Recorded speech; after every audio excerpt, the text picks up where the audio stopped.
Jeg vil til Bergen med det samme. Da har jeg det så fisken i vannet. Vått og kaldt og breiflabb overalt.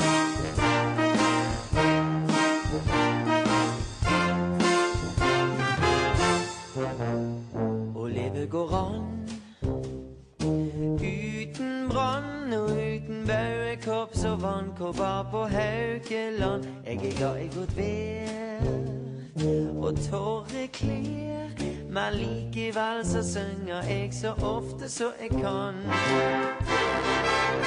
Jeg vil til Bergen med det samme. Da har jeg det så fisken i vannet. Vått og kaldt og breiflabb overalt.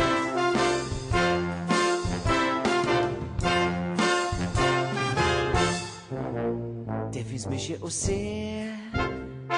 Det er ikke det, og ikke savner jeg vel fisketog og laksevåg. Og laksevågfergen og nei, mitt problem jeg vil hjem er at jeg savner noen jeg så jeg kan prate i munnen på, så det ikke går hold i havet på, for de prater like mye de òg. Jeg vil til Bergen med det samme.